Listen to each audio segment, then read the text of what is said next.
everybody. Welcome back to Kruse Control. It is Monday, February 20th, 2023. Thank you for being back here on Kruse Control, the home of entertainment news. And we're back up again. Hopefully, we're going to work fine tonight. That's the plan. I've been told at the station here at Ivumux that we're going to be good to go tonight, so we'll find out. Let us know if you see anything weird happening tonight, and appreciate any feedback tonight. So thank you for being here at the home of entertainment news. And joining me here tonight, as always, is my co-host, Miss Sabrina Vittori. Sabrina, welcome back to the program. How you doing tonight? Hi, wonderful. Thank you for having me. Doing great. Hey, it's Monday, right? It's Monday. You having a good day today so far? Yes, so far so good. No issues. It's President's Day, so a lot less traffic going to work. I really appreciate that as a LA person. Hi, GR. Hey, GR. Welcome to the program. Yeah, it's great. That less traffic. It's a good day. Start to a week. A lot of people had off today, so if you had off, thank you for being here on your day off to join us talking about some news. And joining us again, back in the program, is LEXI. LEXI, welcome back to the program. How you doing tonight? Hi. Good. How's your day been? Glad to be here. It's been all right. It's been pretty good. Glad to be here. We're so happy to have you back here. Finally on the other side again, instead of in your chat, harassing you. I love when you harass us in the chat. It's my favorite. It's great. It's great to have that feedback too, and we're always enjoy that you're here tuning in with everybody else to support the show, and appreciate you always. And you got to check out Cinema D'Amore. Just saying, it's an awesome podcast. Check it out. She's got some great topics she's talking about all the time. So after this, tune in there. You can find all of her program on any kind of podcast station you want. Thank you so much for tuning in, everybody. Check it out. Check it out. All right. Well, we have to dive right into it as always. So now it's time for some breaking news. All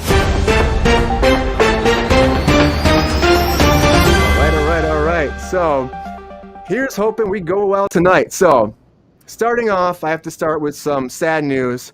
And this is one of those things that happens once in a while. We always bring it up, but Richard Belzer passed away, actually. So if you've ever been a big fan of him, he was on SUV, was from 2013. He did 230 episodes or something like that. It's crazy. He's been on that show for so long. And great Law and Order. I always think, and this is something where I think about him because we have LEXI here, and I did her podcast before where we talked about this whole franchise. There was all these reboots, right? Remember, he was Jeremy. He was the best Jeremy, I would say. And They Live, right? They Live. It was like the 90s version. Yeah, he was Jeremy, and I think he was the best version of that character in all the reboots. And when we watched that, Sabrina watched them with me too, and we said that same thing. Is that Jeremy from? Is that the guy we know from SVU? It's amazing that he was in that way back then. Or SUV, yeah. No, it's SVU, but go ahead. SUV is in my head because I have an SUV in my head apparently.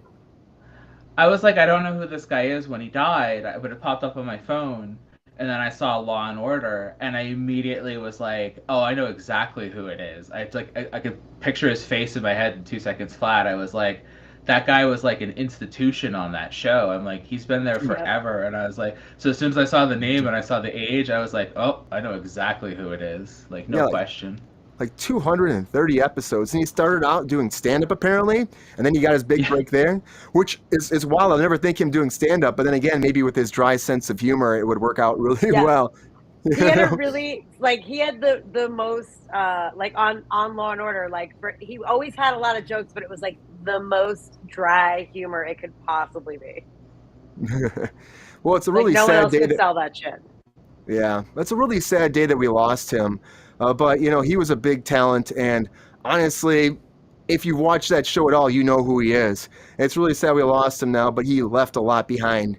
And it's one of those things where we hope the best for his family and friends out there, and they can get through this difficult time because it is a sad thing.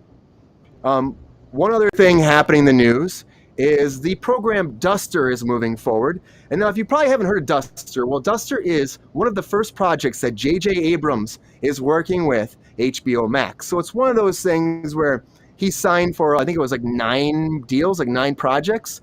And then they had a bunch of issues when the whole change happened over with Warner Brothers and Discovery, and a lot of his shows got canceled. Well, this one's moving forward, and Duster is set in the 1970s. It's a drama, and the cast is pretty big. I mean, JJ worked with some people from Lost that are on here, but the show follows the first black female FBI agent as she recruits a gutsy getaway driver in a bold effort to take down a growing crime syndicate.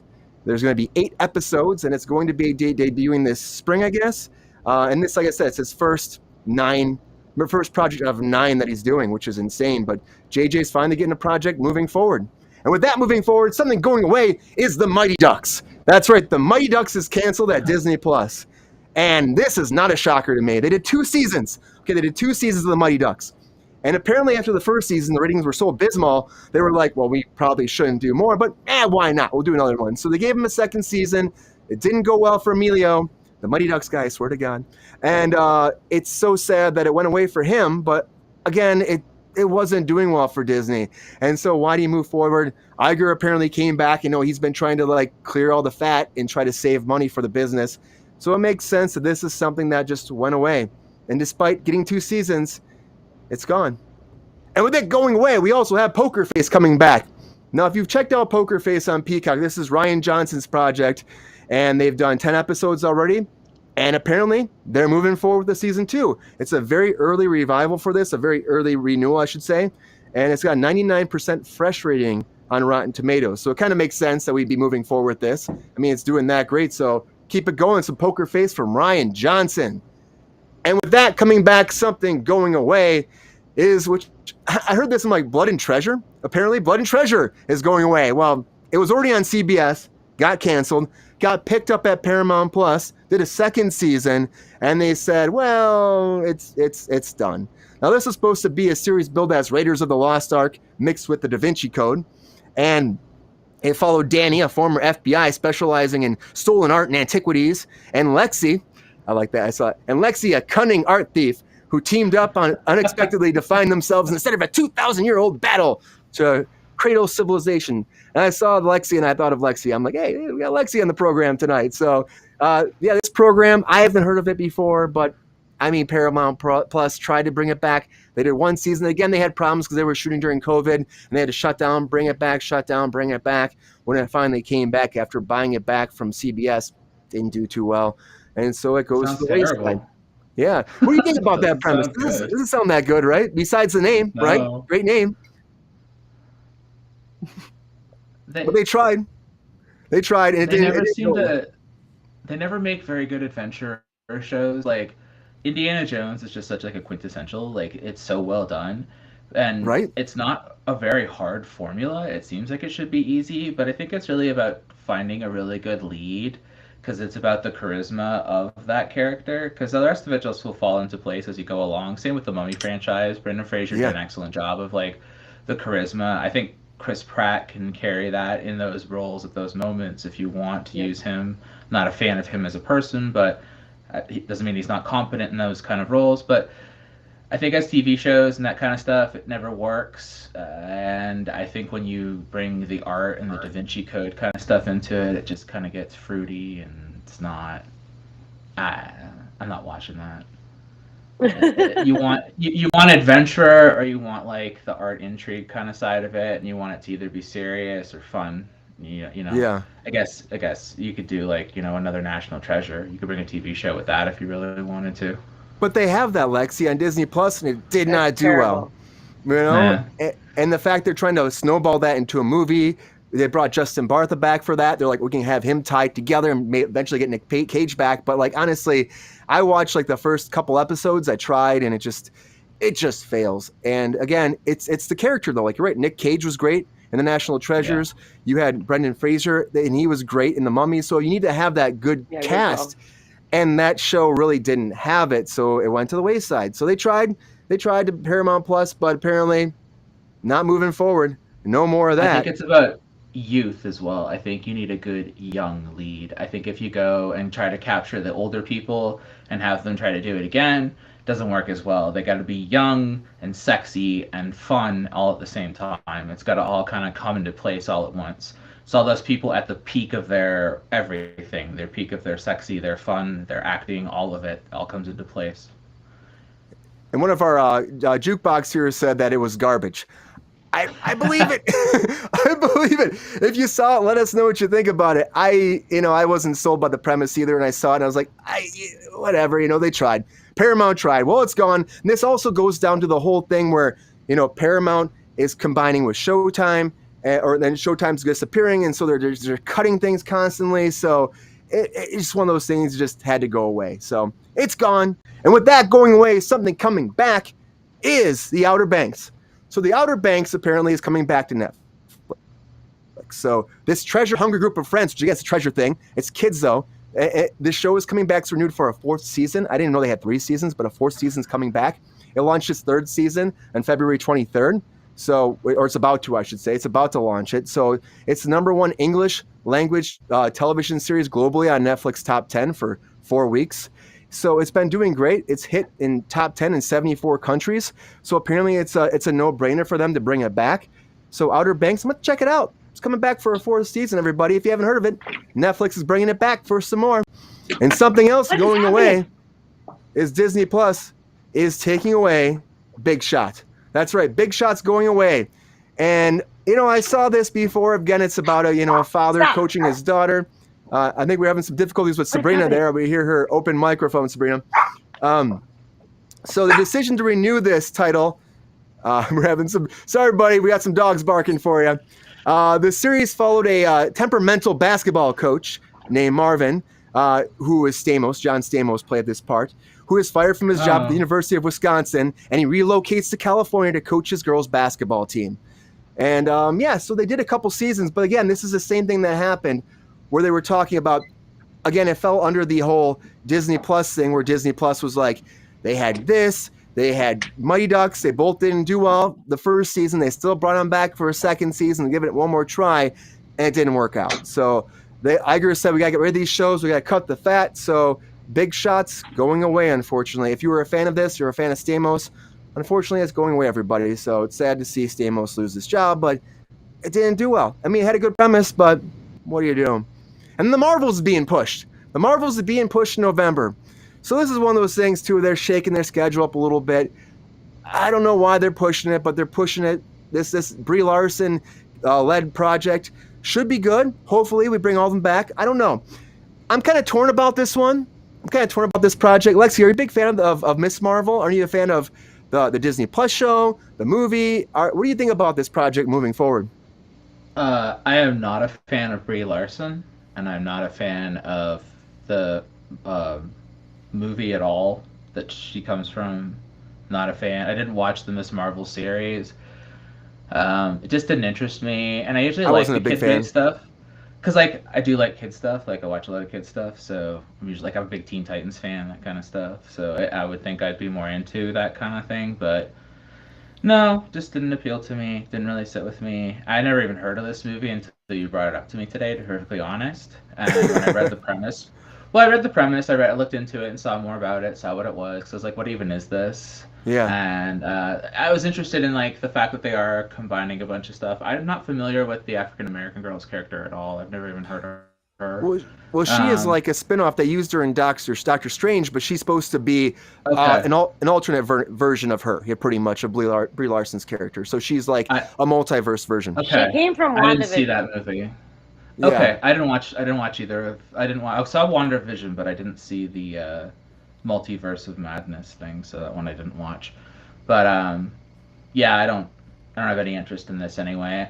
And I get the impression it's just going to keep getting pushed anyway. And on top of that, it is a female-fronted film. I can see why they're just going to keep pushing it to the back. They're doing the same thing with Batwoman.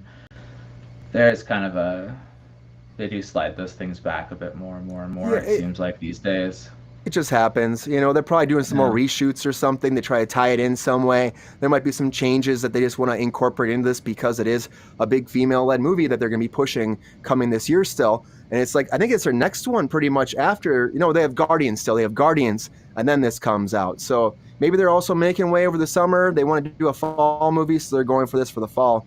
Sabrina, what do you think about this? Are you excited about this movie at all? I'm not a big fan of Brie Larson either in this part. I don't really think she's amazing in this part, but, am I crazy too? Are Lexi and I about this? What do you think? No, I hate that bitch. And I also think that Captain Marvel is the most boring movie I've ever watched in my life. I literally was on a plane and I was like, yay, a Marvel movie. This will be cool. And then I wanted to shoot myself in the face. I was like, more cocktails, please. Like, it was terrible. I do not care for her at all. And I know this is something else that we're going to talk about. So sorry for this. But she's in the Fast and the Furious. And I'm like, way to make it less exciting for me to watch because I already don't want to watch that piece of shit either. So hard pass on her. Sorry for the noise. Someone just delivered a package to the front door. That's why the dogs are going this. So I'm sorry. I'm going to mute you. I'm going to go get that and hopefully shut them up. But boo Marvel, boo Brie Larson, and Lexi, Brian, you're on the same track as I am. Thank you. Yeah, I don't know. They tried with her. this. She's not a good person. Like, that was the whole thing, was that this character was supposed to be a female empowerment character, and then the woman they got playing her wasn't really the best, judgment. A lot of controversy with her. So, it is what it is. That keeps happening a lot. They keep trying to get these female empowerment roles. This happens with Disney a lot too, like this one, and then the one from the Mandalorian that ended up being like a huge Republican and went over and started making films with the right-wing film company and all that stuff. So she was in the Hunter Biden movie they did too. She did that. Yeah. But so it's just like Disney was things. like cut ties.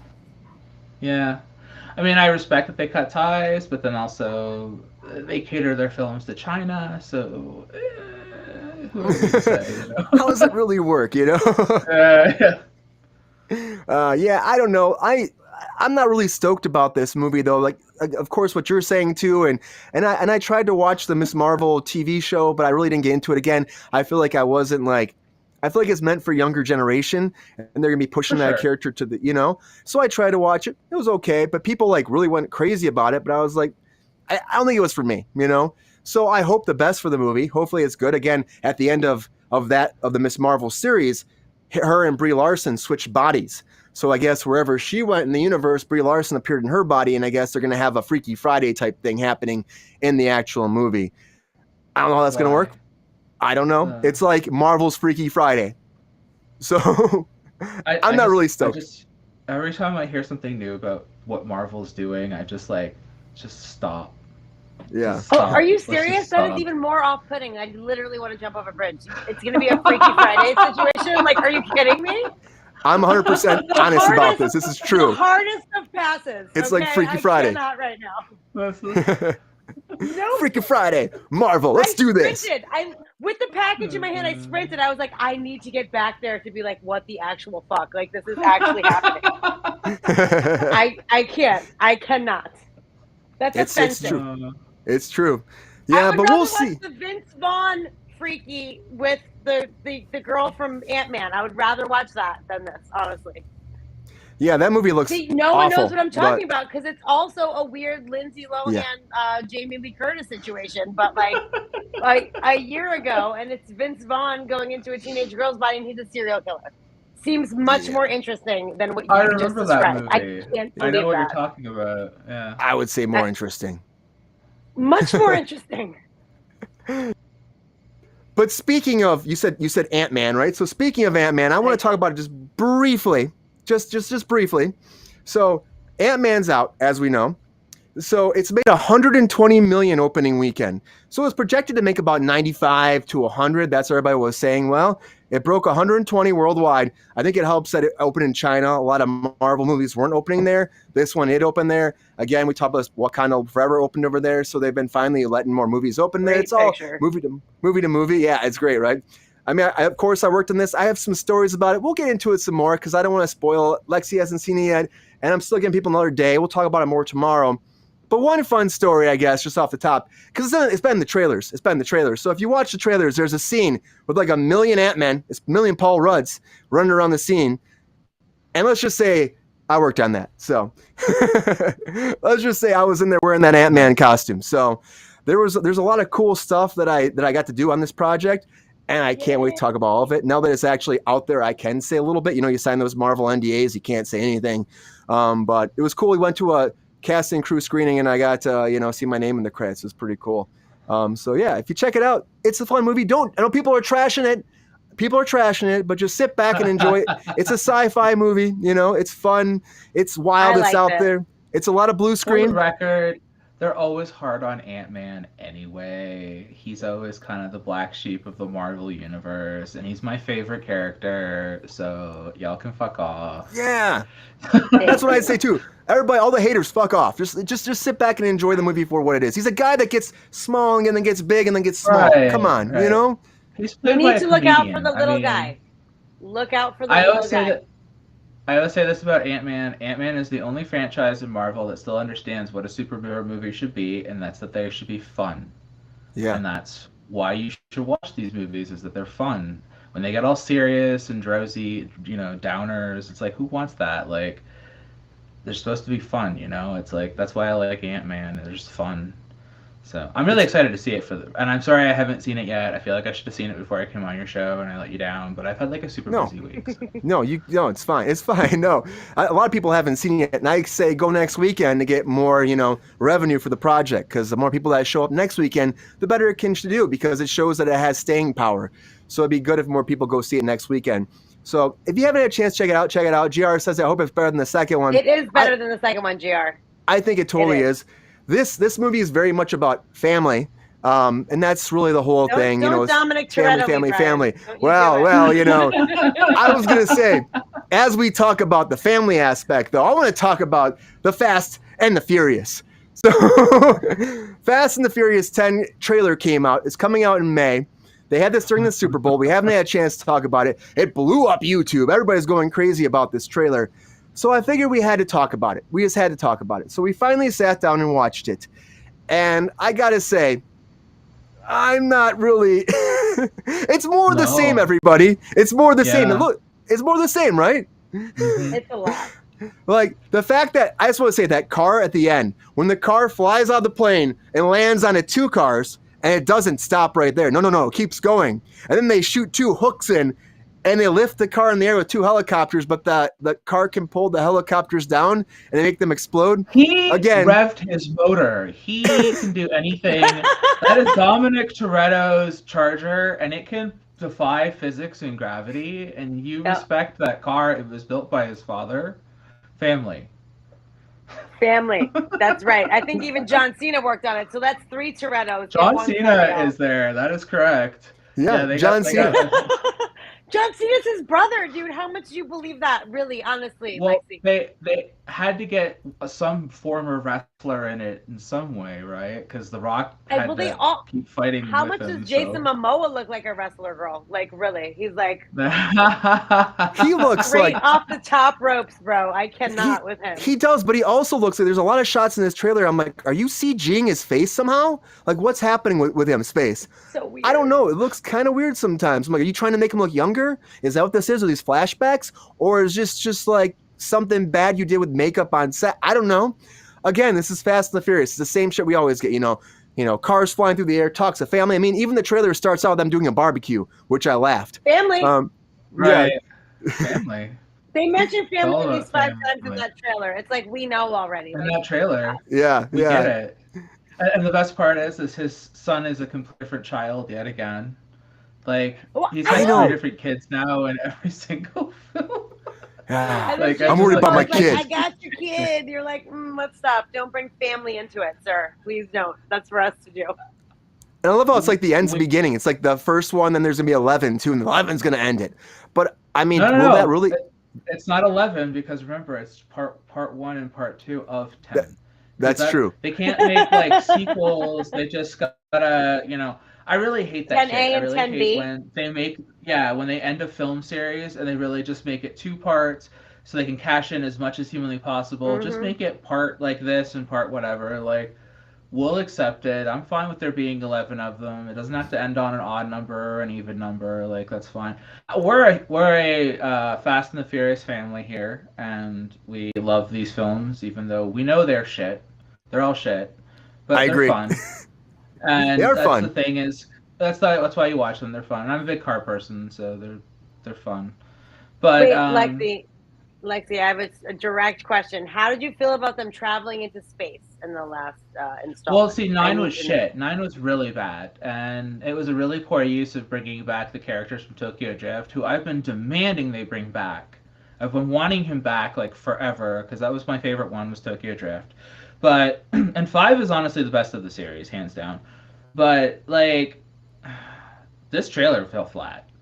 And as someone who usually gets fairly hyped for these movies, regardless, even 9, the trailer for 9, I was like, I want to see Space Fiero. Like, I want to see how stupid this gets. I'm here for that.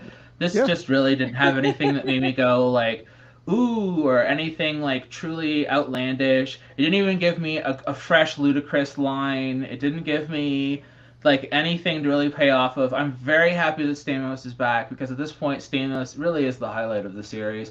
Hobbs and Shaw, they need to make a sequel of that. I want to see more of that. Yes. Because Hobbs and Shaw is really like the highlight of the series at this point. But yeah, I don't think that we're going to get the payoff to the series that we're looking for. And I was really disappointed to see that they think that we should believe that Jason Momoa was standing in the background of like everything that's been going on from 5 on. And then he's just this angry, pissed off guy who should be there in the background. I'm just like, like you guys are stretching so hard. With his button-up shirt, by the way. Yeah. And where do you come from? I'm not a fan of him. Yeah, I'm not a fan of Momoa as a whole. I think that Momoa, this is what I've always said about him. He's an excellent secondary character. He's really good at like playing those kind of characters, but he's a terrible lead. He's really not capable of handling lead roles. That's why I think Aquaman is not a good film. But I think that when he was cast as Aquaman in the Justice League, I was really excited and he did a good job. But he wasn't good at carrying the film by himself. He was really good in Dune, but he's not good at carrying lead roles by himself.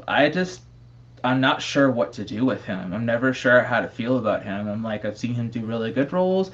I've seen him do an absolutely horrible job. So I'm really on the fence with him as an actor, and I don't know how to be excited about him in this film. I just feel like they're just stretching for the next big, thick guy that's in Hollywood to stick in this movie. I'm like, they've run out of big, thick guys to stick in these films, and this is the last big, thick guy they got, so... They want all the big, thick guys. That's what they want. He the did big, look thick big guy in battle. this preview. I will give you that. Right. Very big. And The Rock won't come back. Like, what is happening? I don't blame The Rock for not coming back after all the shit that he was put through with friggin' what's his face? With Vin Diesel, yeah. I mean, Vin Diesel. They Vin just Diesel's an asshole replaced to him with John Cena, so who cares? Right. I mean, I care, but I'm saying like they're like whatever. We'll just get John Cena, and like let's bring Charlize Theron back to life, and let's bring like Jason Statham back, and it's like everyone who has ever like been in a Fast and the Furious movie that is remotely noteworthy. They're like, we're just gonna bring you all back in this, and that's what all the shocked and craziness is, because everyone was like, oh, Charlize Theron, oh my god, like it was like, who gives a flying fuck? And you can't put every single person in the history of life in one movie. How do you flesh that out? Like, you honestly can't. It's just going to be like weird cameos and unfinished stories and a lot of family talk. And then you throw Brie Larson's dumbass in there. Hard pass on you again for the second time in one episode. And then we have to like circle back to like how amazing Helen Mirren is. And like, I'm down with that, girl. I love you. I'm just saying it's a lot for one movie. It is a lot. And if we're going to bring people back from the dead, I'm just saying I'm campaigning for Idris Elba. Like, can we just bring him back from Hobbs and Shaw? Because I really appreciate an installment of Idris Elba. And then I maybe go see it. Maybe that would be Hobbs and Shaw too. And then Nicolas Cage and Angelina Jolie could just show up from Gone in 60 Seconds. I would love that. I would They're just there. love that. Yeah, let's do a crossover. I mean, at this point, why not? They're like, I'm stealing these cars. I own these cars. Let's go to space. I'm not really sure. Like, I don't know. Medieval times, at this point, let's bring it around. I wouldn't be surprised if he's like in the next Avengers movie next. You know what I mean? Vin Diesel comes in with his car, does like a big slide in. He gets out of the car. Like, I'm going to help Captain America out. No, yeah, Groot. Groot and him together. Groot and him together. I don't know. Everyone's going nuts about this. Like, I'll still watch it because, again, like Lexi said, they're like a guilty pleasure for me at this point. I want to see what they're going to do next. I laugh at them. I don't expect the world from them. Until the space. When they went to space, I tapped out. I'm still going to watch it. Like, just stop. Just stop. It's too much. I mean, they sent the right people to space at least. Did they? It was comic relief. Yeah. It was funny. I mean, they're like, here's the satellite episode and here's the movie. Like, it was just so bizarre. I literally, when I was sleeping and I woke up and I was like, what the actual fuck is going on right now? Like literally what is happening? Are they in space? Brian said yes. And I was like, and peace. Yeah, she was like, and I'm done. Yeah. I don't know. I mean, what else are they gonna do? They gotta go like raise the stakes every time, so that's what they're doing now. We'll see what they do with this one again. New villain, big wrestling guy like Jason Momoa, and everybody else is back. That was the cool thing about this trailer. Like everybody was back besides The Rock. So we'll see where it ends up going. People. Yeah, even dead people showing up. Even actual dead people, and then people who died in the franchise. Like we bring back all the dead people. Okay. Yep. Because they don't care. I wasn't mad that Han came back. I mean, I love Han. He's my great. Favorite, so I was happy when they brought him back to life. I'm like, that makes sense. Dead. Yeah. He was and Sabrina's totally like, dead. he was in here before. Is it One Life to Live? Like, I'm not really sure what's happening right now. Like, is this like an actual film franchise? You can't just bring up evil twins and dead people like on the regular. Like, that's not what happened. It's amazing because Han and Letty survived like the exact same crash too. Like the same rollover, upside down, car about to burn, crawling out the side secretly. Like I'm like, hey, so that's the these rollovers are very recipe. Yeah. Yeah. Like if we do a rollover death, you're if you land on your roof, you can crawl out the side. You're okay. Okay. Because they're superheroes at this point. They're superheroes. I'm waiting for that cape. I think by the 11th, by 10.5. 10.5. Vin Diesel will be flying around that Universal planet. 10.5. You watch. He'll fly around the planet. It'll be like Universal. It'll be like fast 10.5. Just saying. Anyways, we're going to talk about that. But let's move on because we got lots to talk about. Somebody else I want to talk about that's in the news again is M. Night Shyamalan. I can never say his name right, but M. Night. M. Night's back in the news because he just signed a deal. Look at a that first picture. look deal. I can't. It's a great he looks picture. Like the real estate agent from Schitt's Creek. I cannot remember. I'm sorry. It's so true. He totally does. If you haven't seen Schitt's Creek, check it out. You'll know exactly what Sabrina's talking about. But he just signed a first look deal for directing with WB, with Warner Brothers, which is interesting because his last project with WB was Lady in the Water, which did not do well. But because of Knock at the Cabin and because of The Servant, he's back in the limelight. People are like, let's give him a chance. So he signed a deal with WB. He's going to have a first look deal with them. And right now his first picture coming out is a project that he directed. It comes out, I think, next summer. And then his actual daughter got a deal with them too. Nepotism a little Shocking. bit. So his daughter got a deal with them as well. And she's doing her own project too. So that'll be coming out under WB. So he's got this whole deal and they're saying, hey, we're giving you a chance. Bring him back because he's doing so well. They're expecting glorious things for their productions. We'll see what happens. Like I say, he's hit and miss all the time when it comes to him. Sometimes I love his stuff. Sometimes I hate it. The Watchers is the name of the project that his daughter is doing. And his project, I'm going blank on the name of that. The Watcher? The Watchers is like his daughter's project, yeah. Yeah, but isn't that like a Ryan Murphy show that's on Netflix? Yeah, but this is called The Watchers. I think that was The Watcher. This is The Watchers. Oh, it's plural. And it comes out June 7th, 2024. I appreciate it. Yeah, so it's a little different. Yeah, and his project, his project is called Trap, actually. So, thinking about this, what do we think about M. Night? I'm going to go to Sabrina. What do you think about M. Night? Do you think this is a good thing that WB would be like, let's sign a deal with you because he's been so hot right now? Or do you think they should look at their past and be like, you did Lady in the Water. It was shit. Why would we sign you again?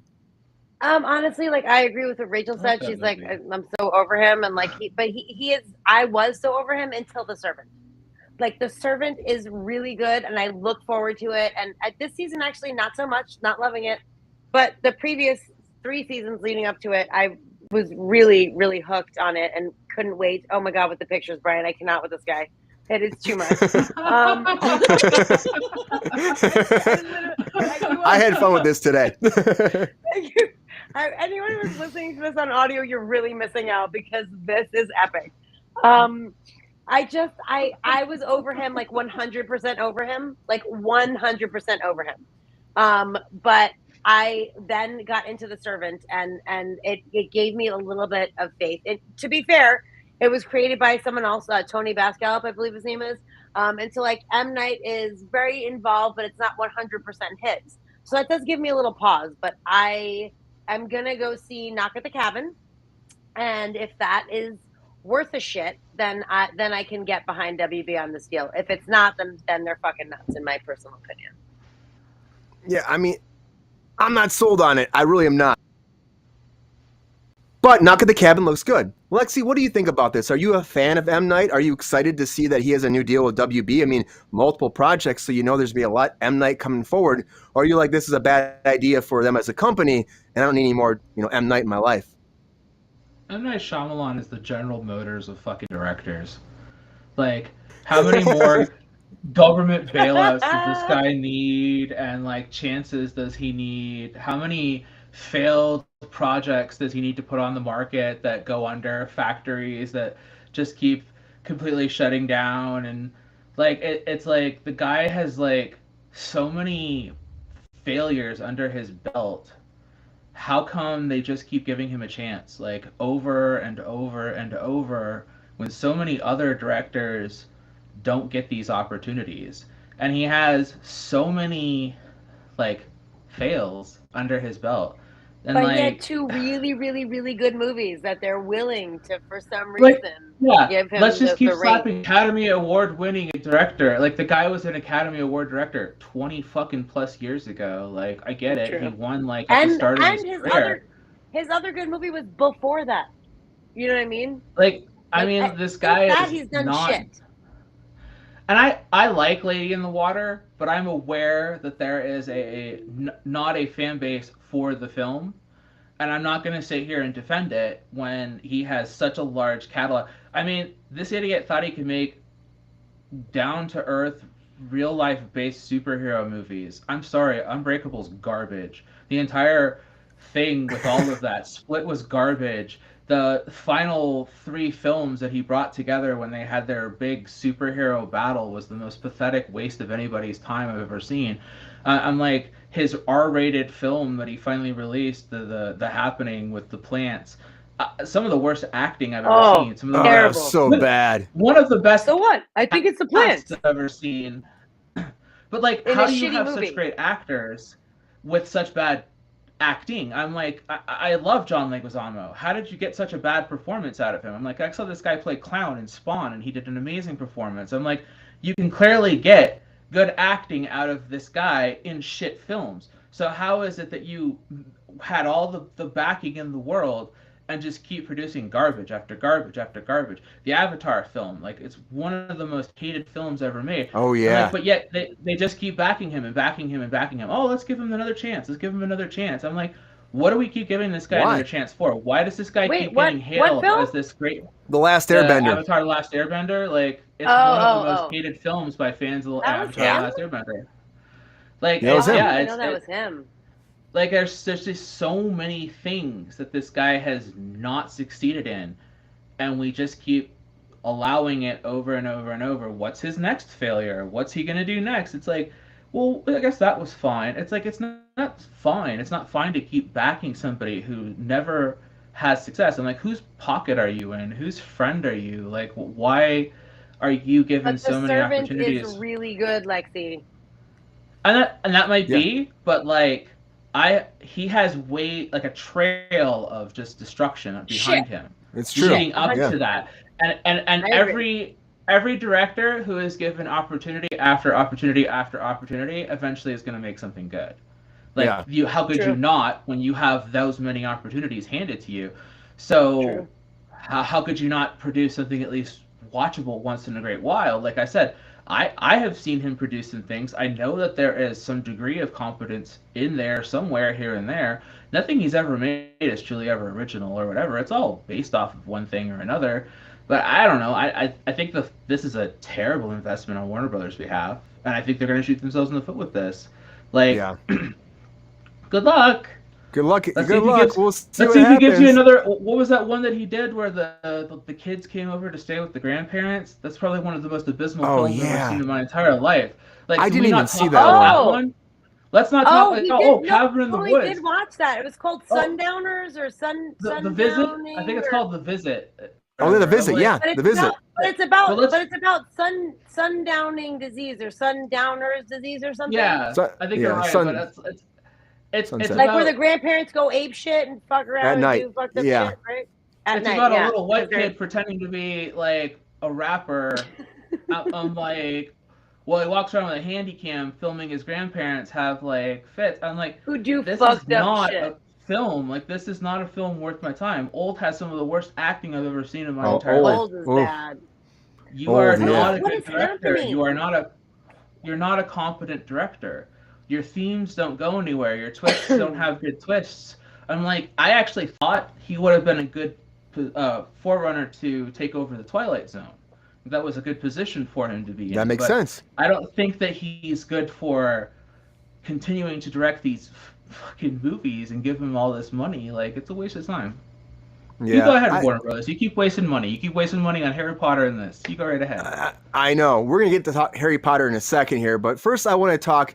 And the thing is about M. Night, I don't understand why anybody would keep putting faith in him. Again, The Servant's great, but then it's not all him. It's other people involved with him. He doesn't even direct all of it. He has his hands in it, but he's mostly producing. Yeah. So I'm just saying, like, when it's all him, how the chips fall? Usually bad. I don't know. We'll see what happens, Warner Brothers. We'll see how this first project goes. Hopefully it does well for you, but there's no guarantees. But something that's going well right now is The Last of Us. So I want to talk about the newest episode a little bit. It just came out. We have 6 episodes so far. The Last of Us just aired last night on HBO Max. And now we have the story getting into more of a family-based topic right now, which is apparently a lot of people have been asking for online, is getting to the family. Well, Joel finally got to his brother. We know he's alive. Spoiler alert, everybody, if you're out there. Toretto syndrome, y'all. Well, spoiler alert, though, everybody out there. So Joel got back to his brother. He's okay. His brother's alive. He's still trying to get Ellie over to the Fireflies. And I thought this episode was great. I really did. I thought this was a lot of fun. I think we're getting more into the dynamic of him being a caring individual, like what he's gone through, him recognizing how old he's gotten, like how it's taking a toll on his body just doing this job, or living in this world, I should say, for like 20 years since this huge pandemic, and like the world just being destroyed. And now he's like second guessing himself. He can't hear. He's having problems like being as alert as he used to be. He doesn't trust his senses anymore. Lexi, you saw this. What do you think about the show, where it's going, and this newest episode? The writing on this show is absolutely incredible. Yeah. I don't want to like this show. It's not about that. It's a show based on a video game. I'm not familiar with the video game. I think I'm glad I'm completely unfamiliar with the video game, because I know there's changes from the original subject matter, but it sounds like the changes that are made are to the game or the show's benefit. Yeah. So I'm not mad at what I'm watching. That episode with the homosexual couple was one of the most beautiful pieces of television I've ever seen written in my entire life. It was fantastic. And every episode that I have seen, just with the character development between Joel and the little girl, her name escapes me. Yeah, Ellie. Some of the best Ellie. Some of the best character writing I've ever seen. Like, they have a wonderful character dynamic. I'm genuinely interested in watching them. I'm interested in learning about them and watching their character development. She's a great character. She's usually a character I don't like. I don't usually like feisty young girls. They're not my type, typically, and this kind of stuff. And she's really growing on me a lot. I really like her a lot. I really like their dynamic. This episode was a really good episode of developing their relationship further and taking it to the next level. I thought the brother was uninteresting, but I don't really like the side characters too much unless they do a good job of developing them. Like the last episode with the brothers, the young brother and the older brother, that was a really, really good episode. I'm really impressed with this show. I'm not going to stop watching it, but Yeah. they've got to keep this writing going. It's a hard level of quality to maintain, and they have really set a high precedent. So, good luck. You drop this, I'm not going to watch your show for too long. I've been shocked that it's been going so well for so long too. The fact they can tell a whole side story that's so beautiful and so amazing and fleshed out, Yeah. and then the fact they can get back into the story and just have the same kind of dynamic, even like last week. That was weird for me. I love that episode as a standalone film. Like, it was, like you said, some of the most beautiful television, like their relationship, and in a relatively very short period of time and under such conditions, you were able to see from seed to end, like their entire relationship. And I mean, it was breathtakingly beautiful. The relationship, Yeah. the visuals. I did have one slight problem cinematically, which was like they showed the view at the end that it was out of the second story window when we watched him walk down the hall and go, but that's like a script supervisor situation that I can't help myself with. Um, but other than that, it is like a literally a perfect hour of television. It just to me had nothing to do with the fucking show. There was no zombies. There was no not like what I like. I am glad that I was able to watch it and that it came from that. But it just to me it had nothing to do with the fucking show. Like how did it push the story forward? Like what was the point?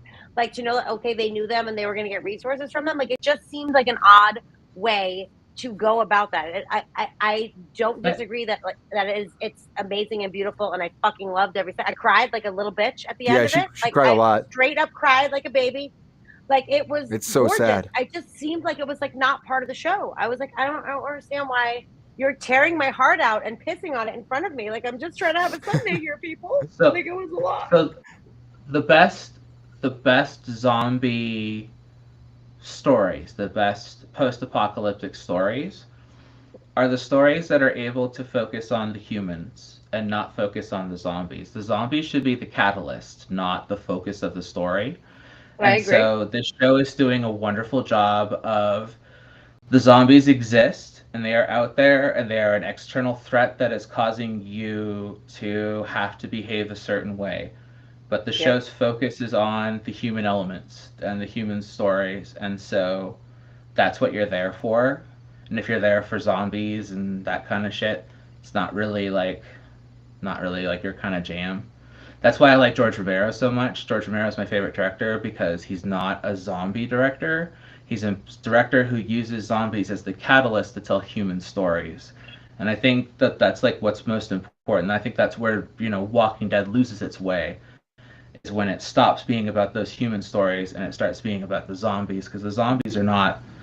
It's just about I'm creating an external 100% threat. not a zombie person. I want to assure you of that. If what I said made you think that, I apologize because I am not a zombie person. Not at It's all. funny. Like I literally like I'm like oh great zombie movie. Like well I refuse to watch the what's it called? The Walking Dead? The Walking Rise Dead. of the Walking Dead, the story of the Walking Dead. Don't waste your time. You can't do it. Yeah. Cannot do it. Went on too long. This like I love like I didn't play the video game either, so I'm working on it with a blank slate, but I work at Hawk Anamorphic and like it's a very small staff and we talk about stuff like this and like the people who have played the video game are like it is so ridiculously fucking true to the vision of the game, which is insane. That's what like I how hear do too. you and how do you flesh out characters so well and also be true to a video game? Like that doesn't even make sense to me. And then I think that's amazing, but they're all enthralled with that aspect of it. Me not knowing that aspect of it, I am equally, if not more enthralled with it. But like the fact that it is also so true to where it comes from is extremely admirable and very rare, in my opinion, in film all over the place, no matter what anything's based on, not just on a video game, like whatever anything is based on. I feel like there's usually a huge disconnect between reality and what you put on screen. And I'm not saying video game is reality. Please don't misconstrue my words, but like that is what it's based on. But this was a very cinematic video game that turned into a series because it was so cinematic. The people that used to play it said that it would play out like a movie almost. So it makes sense that it becomes a cinematic like gold mine for HBO Max. But you're playing a game. Like, how cinematic can you feel when you're playing it? Like, I don't know. I guess it's just not. It's not my world. Those cutscenes. The cutscenes are amazing. But depending on the game that you're playing, they can be pretty complicated and detailed and rich. Yeah. Not all of them. It depends on the effort and the world building and how they choose to go about it. It's up to the designers.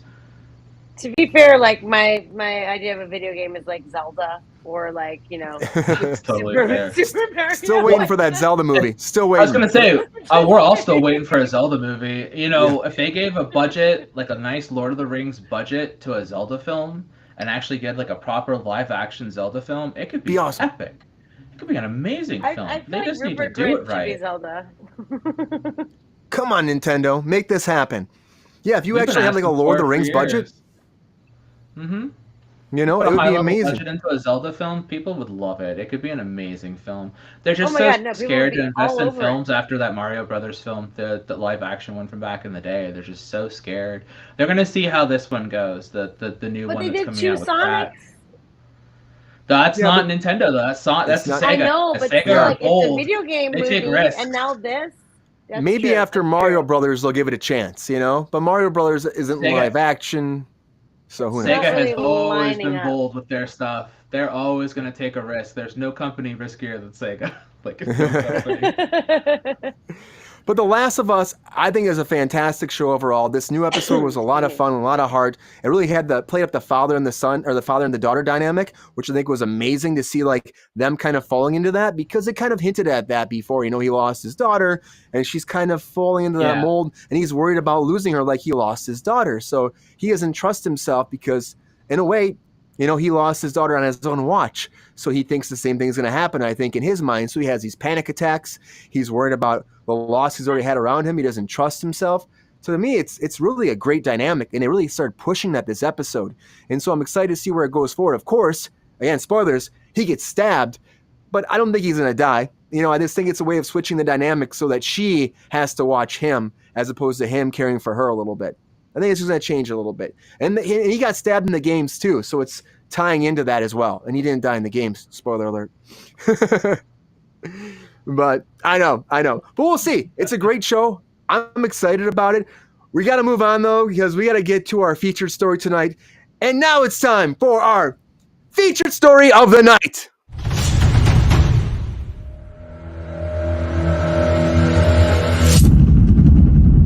All right, everybody. It's time for us to talk about something that's been going around the news for a while here. And, of course, there's controversy with this. A lot of people are playing this. Okay, and this is where it's a video game, but there's a lot of stuff besides it being a video game. I want to talk about Harry Potter Hogwarts Legacy. Now, this game just came out on PlayStation. It's also coming out I think it's end of February for other platforms. But the biggest problem with this game is what it represents and who it's giving money to and who it's funding, I should say. That's the biggest problem. Now, people are like, it's a Harry Potter game. Yeah, it's a Harry Potter game, but Harry Potter is not what Harry Potter used to be because of one individual we like to call J.K. Rowling. Now, unfortunately, J.K. is not the person that we thought she was. And she's saying, oh, no, I have a podcast coming out, and I'm going to explain myself. They misread me and all this bullshit, and I don't believe it. I don't believe a fucking shit she says. I see what you're doing, JK. I see what you're thinking, and I see where your motives are and where everything comes to this. I see what you're doing, and I see what you're trying to push. And pushing an agenda when you have a kids project like this is bullshit for me. Like, honestly, you wrote this, you had a successful series, end of the day, let it lie. Who are you to be like, pushing your and this is a lot of people do sometimes. They push their fucking values and their thoughts on people when they should just shut the fuck up and let people enjoy their entertainment. That's it. You created something great. You made a lot of fucking money. You were poor. You were in your car. You had nothing. All right. You entertained the world. Leave it at that. Let your legacy be that. But instead, nope. She wants to be greedy and she wants to be an asshole towards people and she wants to separate people and segregate people. And that's bullshit. And I want to talk to Lexi about this because Lexi, this has been the news. And it's something that you brought up to me, and I'm like, we need to talk about this in the program. I'd love to have you on to talk about it. What's your feelings about this series? And I know you've had some problems with it because of people around you too. What do you think about this Harry Potter Legacy, Hogwarts Legacy, and the impact it's having on society? Well, the issue is not necessarily, I was going to say the issue is not necessarily the game itself, but rather the support of Harry Potter as a franchise, because by supporting Harry Potter, you support J.K. Rowling. J.K. Rowling has come out as a TERF. A TERF stands for trans exclusionary radical feminist. It's an agenda where you want to stop trans people from having rights and having an ability to live and function in society. J.K. Rowling has made billions off of the Harry Potter franchise. She has a really solid contract with like Warner Brothers, and it makes a lot of money. She gets a kickback from every single thing Harry Potter. She's heavily involved in every single aspect of it. She has a hand in like everything right down to this game and the merchandise and the Harry Potter land at Universal Studios. She was, key into the creation of, and all that. So it's not a lot of creators that get that level of control, and you want to give her kudos in that regard, because how many creators get that level of creative control and that? But she's using her money to fund anti-trans legislation in the UK and wherever she can. She gives a platform to anti-trans voices. She's become friends with people like Matt Walsh and Ben Shapiro, and she goes on their programs and talks to them, and those are hard right-leaning propaganda machines that have hard agendas against the LGBTQ community and the trans community. And she created a women's shelter specifically after tearing down a pre-existing women's shelter that was already there, specifically for the purpose of creating a women's shelter that is anti-trans, and in its inclusion. So all of the money that she's gaining from these books, she's investing heavily into, it's not light. Like, she wants us dead. She wants my community and the people of my community. She doesn't want us to exist. She wants to kill us. She doesn't want us to have health care. She doesn't want us to have rights. She doesn't want us to exist. And she has an agenda, and she's pushing that agenda through Harry Potter. And so by purchasing this game, or anything Harry Potter, it's not just about this game. If you buy a pencil or a t-shirt or one of her books or a teddy bear or anything relating to Harry Potter, she's getting a cut of that money. That money is going back to J.K. Rowling, and she is using that money for anti-trans legislation.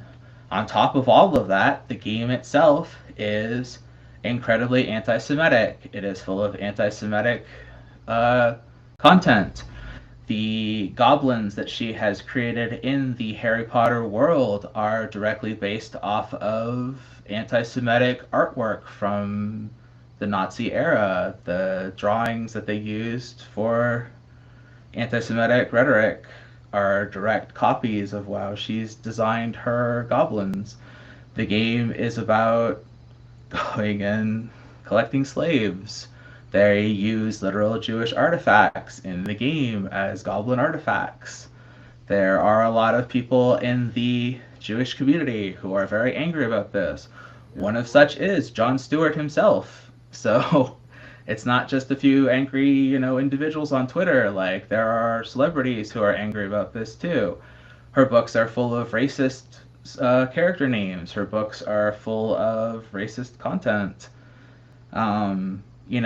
As it's all kind of come to light. And the thing is that a lot of people in the trans community latched onto these books when they were growing up because the characters, the content, the storytelling had, the kind of stuff that make you feel that you could possibly transition and that you could feel like the magic could help you. And, a lot of these people grew up with this stuff, and it help them through these times. And to have the person who made something that helped you when you were young and struggling to turn to you and say, like, I didn't make this for you. I did not just make this for you, but that, like, if you're into my works, you're also in agreement with my thought process.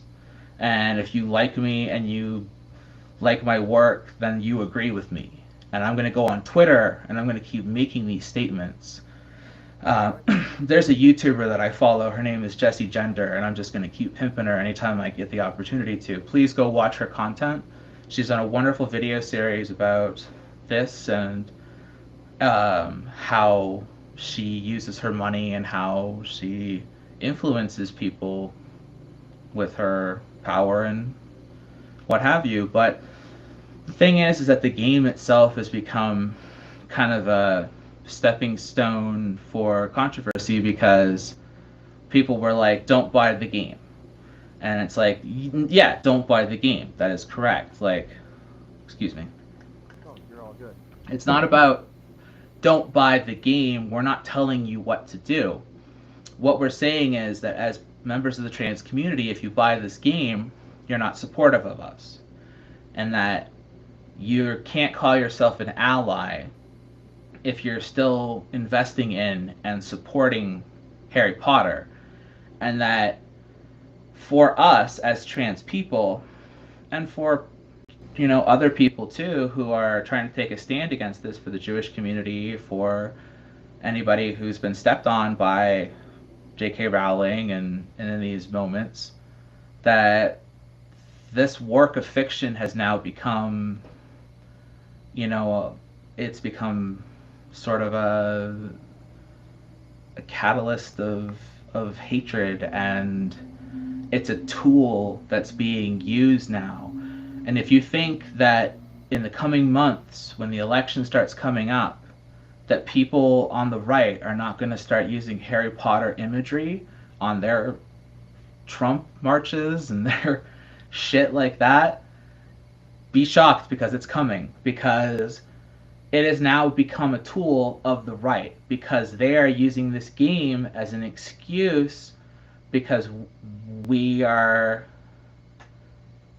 being victimized, and so they're going, oh, look at the trans people complaining now, look at them, look what the right, or look what the left's doing, look at the left's trying to take your Harry Potter away from you, the trans people are trying to take Harry Potter away from you. Do you want to lose your childhood? Do you want to lose it? So if you want to stand up to the left, and you don't want to lose that, you got your Tucker Carlson coming in and giving his rhetoric on it, and that coming in on it. And so it's not about a wizard in a school or any of that. It's all irrelevant. It's an IP that has now become a tool of the right to use as a weapon against people who are being oppressed. And a woman who is using the money that she gains from it to influence and empower herself and a community of people who want to destroy our lives.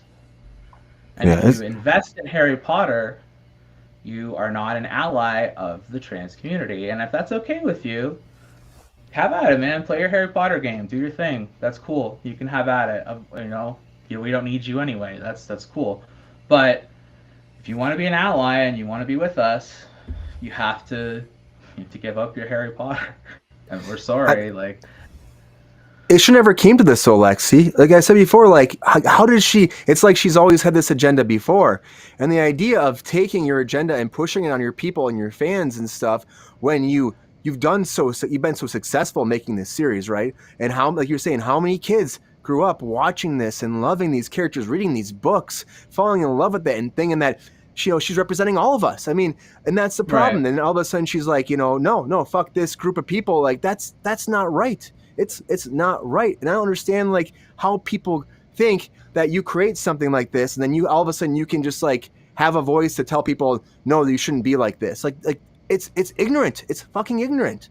And this person, and then she's still represented, and people still give her a platform, and people still give her opportunity and money. I don't know what the solution is with Warner Brothers. What can they do in this situation? Then they can cut ties with her somehow? Warner Brothers doesn't give a shit. Warner Brothers is making how much money off of this? They say they want to reboot Harry Potter. That's the thing. When we say don't talk about it. We're don't talk about it. Don't go online and talk about it.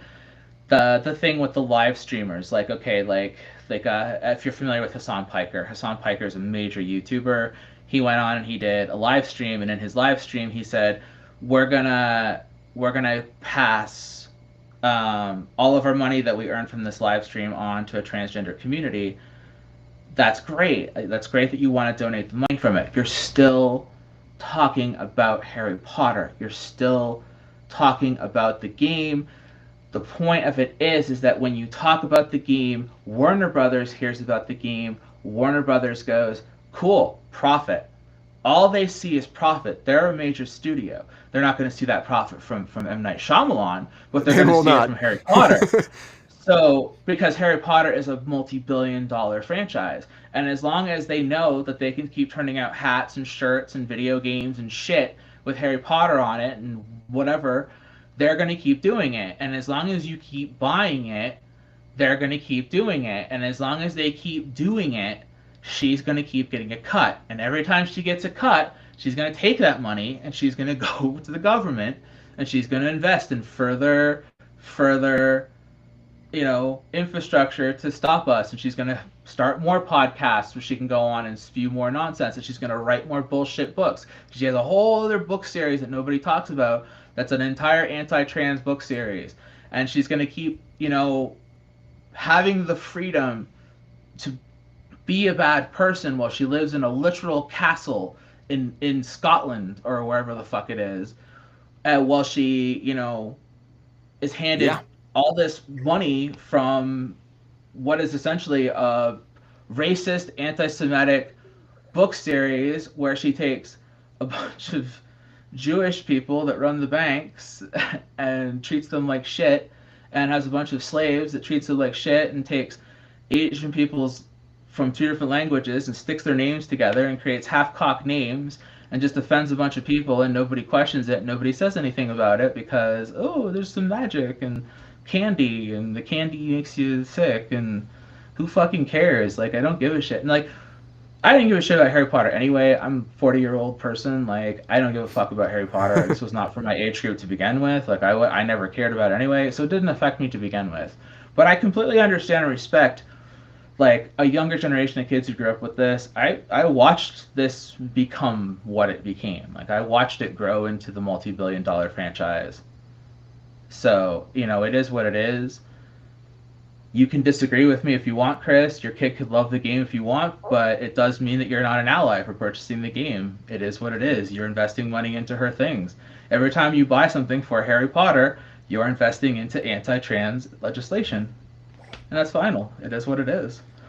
And she has that series, it's called Troubled Blood, where it's about a guy, pretty much murdering women, but he disguises himself as a female. He plays like he's trans, but he's not. And he goes into, like, bathrooms and murders people or something. I mean, I read this and I was like, this is a thing?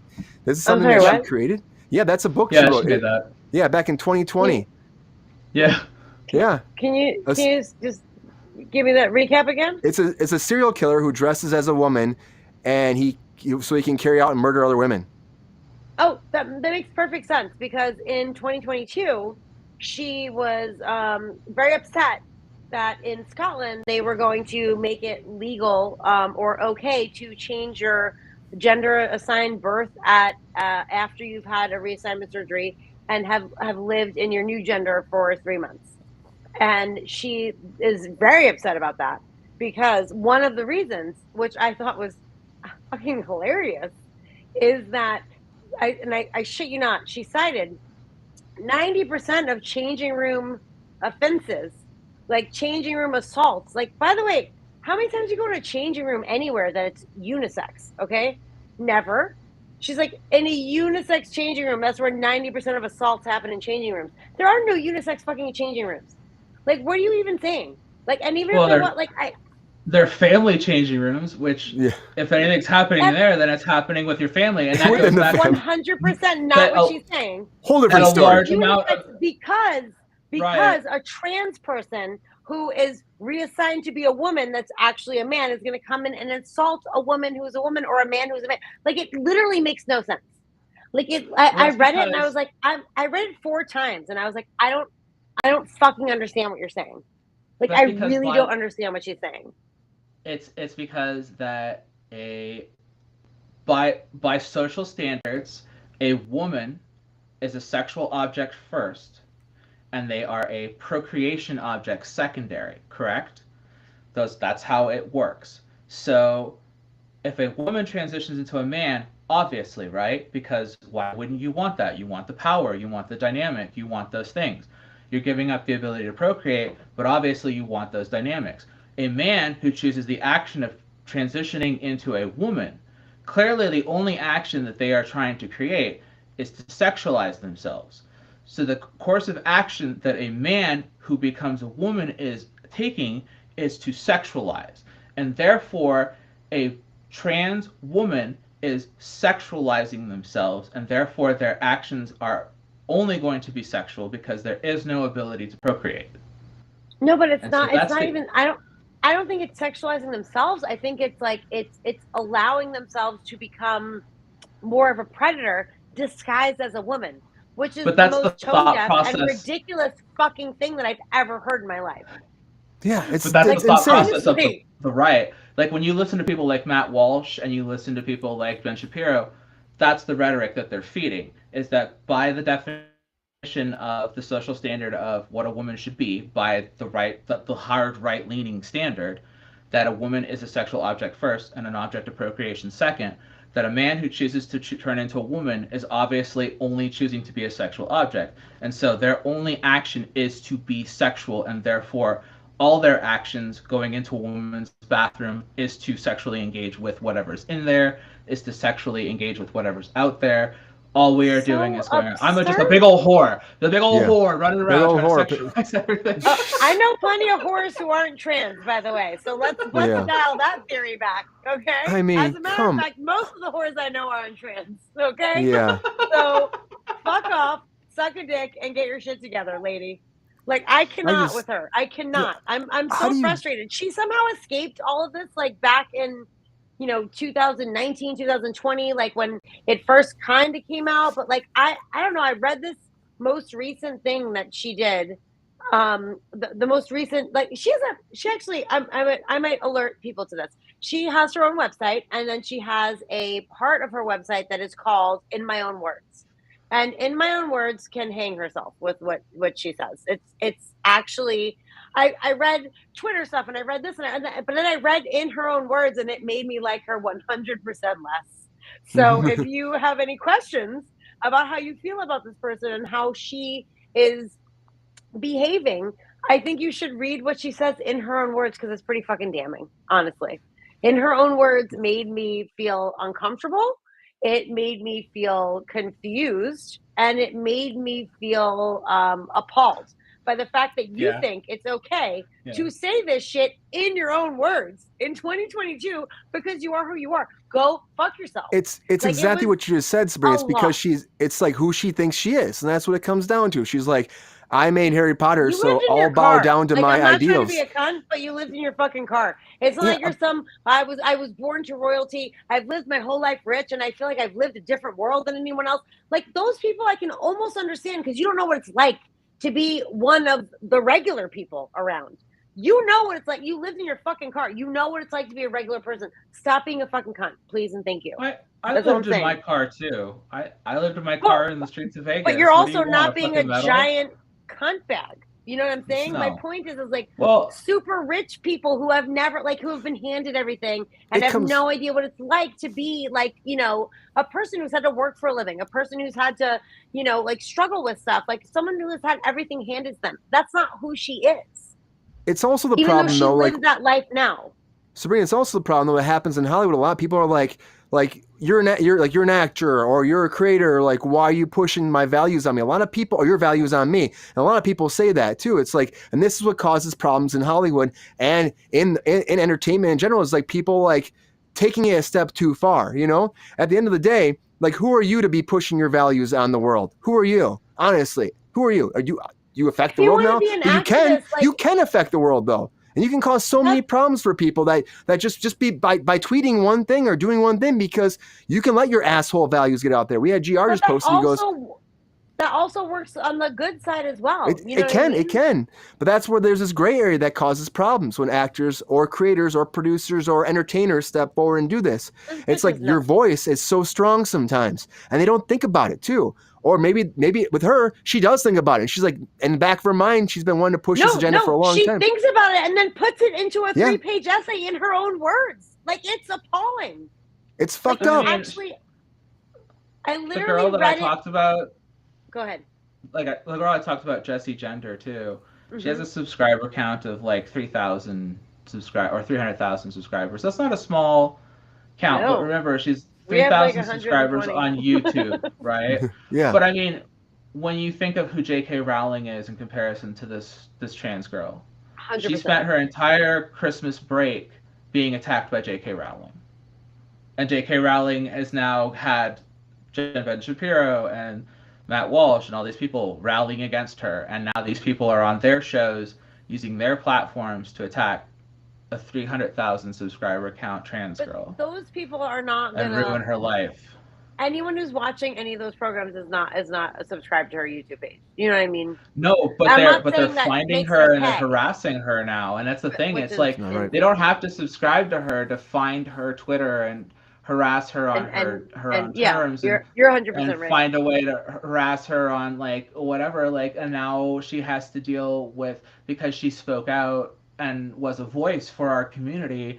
Now she has to deal with the brunt of an asshole who has more money and more power, and because she spoke up for us. And it's like, even me sitting here, I know I'm a small person, but like speaking here today, I'm putting myself out there to backlash. You know, anybody who wants to find me can find me. I have a podcast. I have all these kind of places. I'm a voice on the internet. Now people can find me and they want to talk with me. I'm not afraid of that. But, you know, it's like, the other side of that too is, you know, this is the best thing I ever did for myself. Being transgender is the best thing I ever did for myself.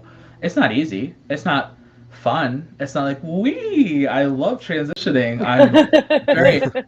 I'm not mad at it. I'm very happy. I'm the happiest I've ever been in my life. I have like the best mental health I've ever had in my entire life. I'm the best person I could possibly be. You know, why would anybody want to take that away from me? Why would anybody want me to not be the best person that I could possibly be and in the best place in my life that I could ever be, and be finally happy with who I am, and finally have the ability to unleash my creativity and not be in a state of constant depression and hate myself all the time and feel all that hatred for myself that I felt for years and years and years. I spent 38 years hating myself, and I finally love who I am. And you're gonna come in and you're gonna take your billions of dollars and you're gonna fucking spend that money to stop me from having a life that makes me feel good about myself because you want me to walk around with my dick out? Like, fuck you, dude. Like, you don't get to come in and say that. And but her reasoning is so like asinine. what you're saying, like her reasoning is so bizarre. Like it's not even what you're saying. Like she doesn't want a man to become a woman because she's afraid that you as a woman is gonna go into a changing room and assault her. Like, what the fuck? Like, what are you actually even thinking? Like, it doesn't make any sense. Like, I read it 5 times, literally, like, in her own words. Please, anyone listening, go read it before you judge anything that anyone is saying. What our meetings are actually where we sit down and we discuss how we're going to indoctrinate all the children of the world. So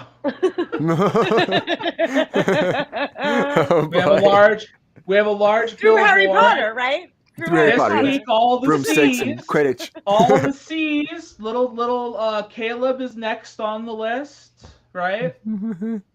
It's the trans agenda. GR's got your back, I like Lexi. That. There we go. And GR said that he's on the right, and he says he doesn't deal. He hates all this bullshit. Like, don't group everyone into the same thing. And we feel you, GR. We know you're a good person. It's not. Yeah. It's just like I know it's not good to generalize, but there is unfortunately a large amount of people on that side that do project a certain way. It's not.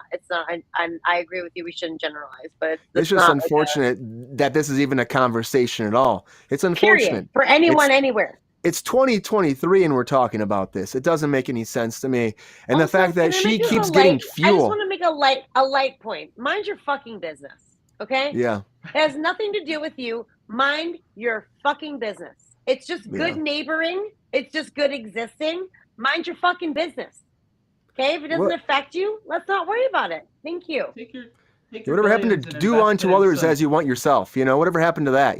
Do unto others like you like to be treated yourself. But mind your business, I feel like it's like a child. It's like a preschool version of do unto others. Like, just mind your fucking business. Why can't you invest your money in some owl shelters or like some cat shelters? Yeah, come on. Or a Dobby shelter. How about that? Yeah. Make your own wizard school, or I don't fucking know. Like, right. Build a wizard school. Yes. Oh my God! You know how much money that would make, dude? Like, stop giving her ideas. It'll just be a trans exclusionary wizard school. It's fine. Oh jeez. Obviously. But the end of the day is like, how much good could she have done with all of this? You know, how much Right. good, as opposed to the good that she could do, especially like with the youth of America and how she joined people together in the fantasy and the you know, it affected so many kids. You know, Harry Potter, like everyone knows it, and how much money she made off this, what she could have done with it, as opposed to helping the world. She's causing more problems and more diversity, which is just bullshit. It shouldn't be happening. Less diversity. Yeah, you know, it's just, it doesn't make any sense to me. It really doesn't. End of the day, I wish that, you know, she wasn't funded constantly for this, but it's gonna happen. Like, you're right, Lexi. People are gonna still fund her, but then again, people aren't gonna think about it. They're just gonna play a game, you know. But you know, people have been. But it's not just a game though; it's everything. And people have been a fan of hers for such a long time that, like, it's hard. It's not like she's up and coming, and people are like, "Oh, who's this Harry Potter fellow?" Like, it's been going on for so long right? that it's Harry hard. Potter! It's hard to, you know. It's hard to like stop. No, Siri, no one's talking to you. It's hard for people to, like, you know, like to cut the ties with something that they've, you know, become so familiar with and you know, have grown up with or have, you know, really enjoyed or whatever. Like that's the difficult part with this, because she didn't, like, this side didn't show up for, like, you know, so long after people are so invested in this, in the book, Right. and the, you know, whatever the fuck. So this video game is just, I mean, it's more of the same, but it's like, now we see you. You know what I mean? So it's like it's Right. just, it's a hard thing. Hence why this conversation, because there is already a huge attachment to it. You know. Yeah. I just hope that, you know, at the end of the day, Warner Brothers eventually does what's right. They won't, you know, probably won't, but I don't know. At least we're getting the word out. That's the biggest thing. Get the word out so people know. That's all we can really do right now. Educate, and hopefully, you know? she falls off a bridge one day. I'm just kidding. Oh. Anyways. Damn, Brian. I didn't say it. Lexi, thank you for I support it though. Lexi, thank you so much for joining us today and having this conversation. It means the world to us. It's about getting the word out there and informing people so they know, because a lot of people don't know about this at all, and they hear about it and they don't have enough information. So thank you for coming on and telling the world, our audience, what's happening. It means a lot. It really does. I appreciate you having me on. I really do. Of course, it's a hard topic to talk about, and I'm glad I could talk about it. Yeah, we love having you here. It's here to be a voice. Absolutely. It's we love having you here, and thank you so much. It means a lot. And you know, the thing is, we can talk about this. There's a lot of assholes in this world, and we just have another one on the list. JK, you are on the list. We should make an asshole list that we pop up every once in a while. Our top 10 assholes of the month. Let's do the month. Top 10 assholes of the month. That's coming on the first of every month. All right. Sabrina, thank you as always for joining us here on Kruse Control. Appreciate you. Yes, everybody out there, thank you for listening. Thank you for watching. We appreciate you. Like our YouTube channel. Subscribe if you can. Join our Patreon. We appreciate you as always. And again, thank you for being here on Kruse Control. We'll see you again soon. All right. Take care, everybody. Thank you, Lexi. Bye. See ya. Thank you for having me. Bye. Thank you.